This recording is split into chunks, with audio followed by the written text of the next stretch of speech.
And the thought is, I am a really great working mom. What I was really struggling with was inadequacy. When you do it, you actually feel like you have more agency over your time. Shift now, softly, intentionally, and with grace and compassion. Welcome to the Feel Good Club podcast. This is the place where ambitious working moms learn how to elevate their well-being, increase success in all areas, and create a positive, aligned life. Whether you're here to hear expert interviews or inspiring talks, this is your space to learn and grow. I'm Tia Graham, keynote and TED speaker, best-selling author, and founder of the Feel Good Club community for high-achieving moms. I am an expert in the science of happiness. This show is here to help you feel grounded, happier, and connected to yourself and others. I know you are going to love it. Thank you for being here. Let's dive in. If you've ever felt like being kind to yourself, feeling like you're good enough, loving yourself comes last on your to-do list, or maybe isn't even possible, this episode is for you. I remember when I was leading a team at the London, West Hollywood, Beverly Hills with a toddler and a baby, and feeling like I wasn't enough at work because I was leaving at 5, I wasn't able to work on weekends, I wasn't able to go on as many sales trips, etc. And feeling like I wasn't enough at home because I would drop my daughter off at preschool and she would be the first one there. And I always felt so much guilt and sadness and confusion dropping her off and saying goodbye to my little baby even before I drove my older toddler to preschool, having the nanny come, pumping at work throughout the day, and rushing home at 5 o'clock and feeling so time crunched, and again feeling so much guilt and confusion and stress in that 5 to 7 p.m. window with dinner and trying to play and then do bath time. I felt like I was failing in every single area. And I was not giving myself self-love at this period. It was like I was on a fast train and I was on car 19. I was not the driver of my life. And I was also beating myself up for not going to the gym as much, not seeing my girlfriends as much, etc., etc., etc. And I can share so many stories of just rushing through chaotic mornings and realizing now, how I talked to myself and how I treated myself was really an afterthought. I was just trying to be this fantastic hotel executive and this amazing mom, and in the whole process was just beating myself up every single day. So I'm really, really passionate about this subject. Today we're talking about the self-love shift and what it really takes to move from self-criticism to self-love while juggling motherhood, work, and everything in between. I'm now an entrepreneur, and so the juggle is different, but it's still there. Both of our daughters are neurodivergent. One is autistic and ADHD. The other one's dyslexic and ADHD. And so the juggle of kids always feels really, really big. And I'm so passionate about work, and I'm still passionate about marriage and health and family and friends and everything else. So this shift from self-criticism to more self-love is not about perfection, and it's also not about pampering yourself, like self-care, like going to get your nails done or having a bath. That's not what it's about. It's about this daily internal realignment with how you think about yourself, how you treat yourself, and just how you design your days and your life. And it's about intentionality, and it's really about a choice. Just like happiness, it's about a choice. So we're going to talk about 3 pillars. Number 1, growth, letting yourself evolve without judgment. Number 2, gentleness, speaking to yourself daily with kindness, especially when you mess up. And 3, grace, allowing yourself to be human and releasing guilt and embracing rest and stillness.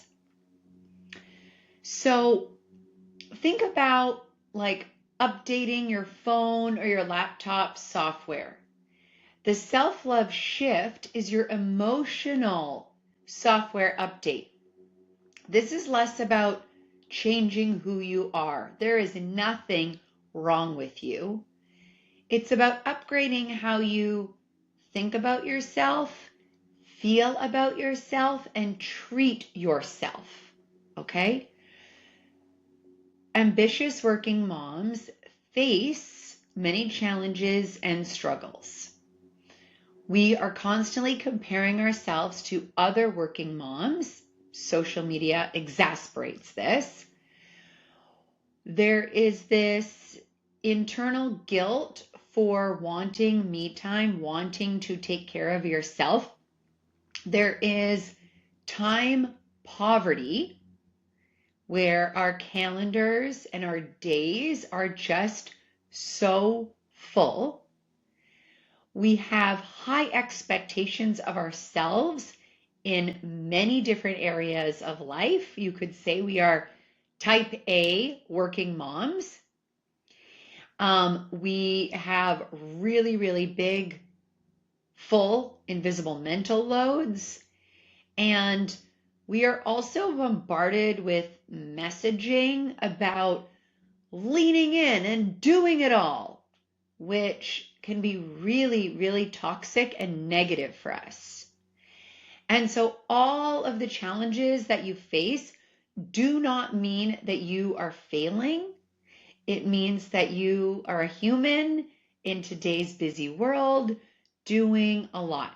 So let's break down this 3-part framework, which is a shift into more self-love, a conscious, intentional shift that you're choosing to do. Let's take a quick pause for something that can really support you. If you constantly question if you are good enough as a working mom and desperately want to feel happier, I'd love to invite you to a complimentary discovery call with me. In 45 minutes, we'll get clear on what is out of alignment, what you want your days to feel like, and 2 to 3 simple changes you can make immediately to feel calmer and more confident. It's completely free, and it's a chance for us to connect and see if the Feel Good Club for working moms or one-on-one coaching might support you. To grab a spot, go to tiagraham.com/discovery call.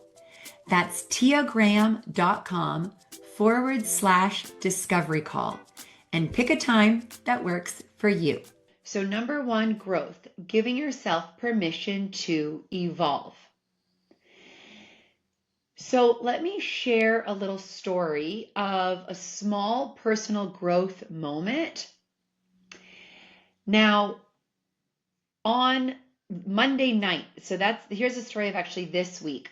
I was feeling very overwhelmed with everything that was invisible, especially when it came to the emotional load of my 2 daughters. I am an empath, a self-diagnosed empath. I am a deeply feeling person, and I'm very attuned to other people's emotional state. And we all have mirror neurons. Emotions are contagious for everyone, but maybe you're like me where you feel your kids' emotions a lot. And so on Monday night, after the kids went to bed, I just was communicating to my husband how overwhelmed I was with the kids, with the emotional and the invisible, and then also the physical load, like just all of it. And I very clearly asked him for more help. And my husband does help a lot, but for me, for loving myself, I need more help. And so this is a continuous growth area for me. And again, my husband does do a lot, but in order for me to evolve, I need to ask for more and more help. And so, what does growth look like for you this season in shifting to more self-love? Maybe it's saying no. I actually just got asked to do something for one of my daughter's school this week, and I explained why I can't do it. And maybe the old me would have said yes to everything, right? So, what does growth look like for you this season? Number 2 is gentleness. And I talk about this a lot. I think this is something that's a daily practice and needs to be said over and over and over because our brains have a negativity bias. Speaking to yourself like you would a best friend. Negative self-talk, whether it's about our career, our bodies, our marriage, our parenting, our home. Just last week, some of the members of the Feel Good Club of my membership were talking about how they have a lot of negative self-talk around how their home looks like, even though they're like, I don't even have a lot of people over. And how do you speak to yourself with more kindness, right? So here's an example of flipping internal dialogue. Instead of when you lay your head down on your pillow thinking, I was a terrible mom today, saying, I had a tough day, but I'm learning, I'm showing up, I'm doing my best. So here is a micro practice, a gentle thought that can serve you. And the thought is, I am a really great working mom. Just that. I am a really great working mom, because you are. You wouldn't be listening to this podcast. You wouldn't connect with me on Instagram or YouTube or all the places where people connect with me if you didn't care. And number 3 is grace. Giving yourself grace. And I struggled with this for a very, very long time. And it is letting go of guilt and leaning into rest. And I'll share with you, I thought that I was struggling with guilt, and I was, right? I was feeling a lot of guilt for years, about 9 years as a working mom. And a couple of years ago, I realized, and maybe this will help you, I realized I wasn't actually struggling with guilt, because guilt is you feel like you are harming someone or something. What I was really struggling with was inadequacy. And never once did I think, oh, I'm feeling inadequate. I just always felt guilt. But I actually was using the wrong terms and labeling the wrong thing. I was struggling with not feeling good enough as a mom. Whereas pre-kids, I always felt, well, mostly felt really confident in my hotel executive career, or felt really confident, in with being a keynote speaker, being a best-selling author, or having a viral TED Talk, right? You get this external validation from work. And with parenting, there's not a lot of external validation, especially if you have challenging kids like me, right? So grace, giving yourself grace, this third pillar, is about letting yourself exhale, letting yourself accept what is, letting yourself accept what you don't have control over, which is so much, so much. So I want you to choose a little bit more rest, a little bit more slowing down without justification. It's not like you earn this, it's needed. Go for a walk, read a book, close down the laptop, go out for dinner with a friend, watch a movie, order in pizza. Don't worry about the super healthy dinner.